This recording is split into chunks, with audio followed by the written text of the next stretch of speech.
Subaru has just unveiled their first ever electric vehicle here at the 2021 Los Angeles Auto Show. This is the 2023 Subaru Solterra. And if it looks similar to you, like maybe it's something you've seen before, like actually here at the LA Auto Show, that's understandable because Toyota has a version called the BZ4X that they've just unveiled a few feet over there on their own turntable. Now, Toyota and Subaru have gotten together to develop this vehicle, which is not new for them. They actually did this with a sports car. Subaru has the BRZ, Toyota has the GR86. Well, they've done it again with this vehicle. They've come together and each contributed their own specialties to create something that is actually going to be increasingly popular, an electric compact crossover. So what exactly have they created here?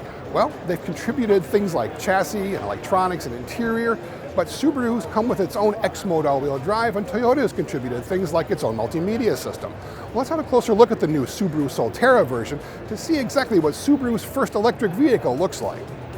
First, let's talk about the size.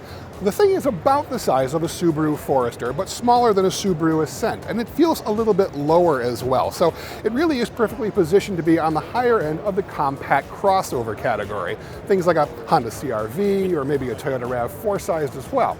The styling, yeah, it looks almost identical to the Toyota BZ4X, but there are a couple of subtle differences.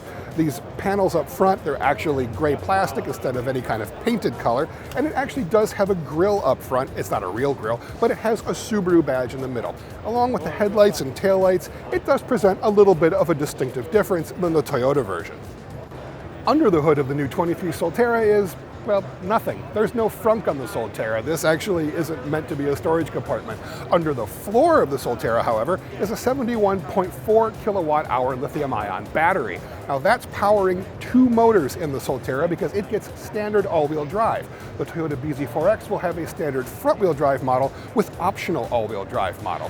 Now this is using Subaru's X-Mode all-wheel drive technology, which also includes a kind of off-road cruise control to help you go up some challenging terrain a little bit easier.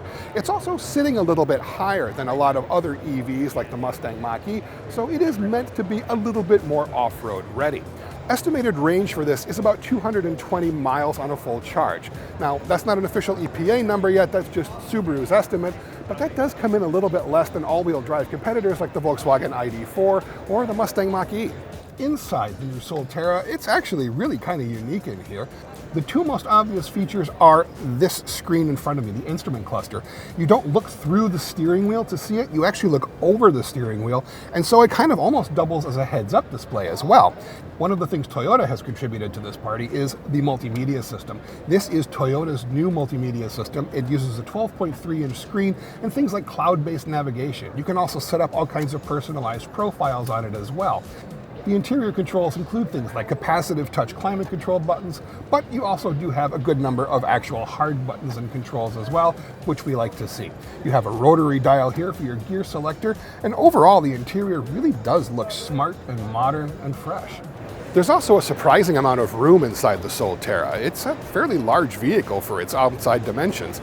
I can sit behind myself where I would normally position the front seat, and there's plenty of leg room and knee room. There's still a few things that we don't know about the new 23 Solterra. We don't know exactly how fast it takes to charge on a DC fast charger.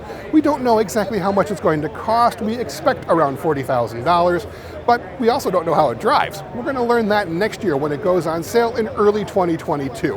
And when we do have that drive, you'll see it here on Cars.com.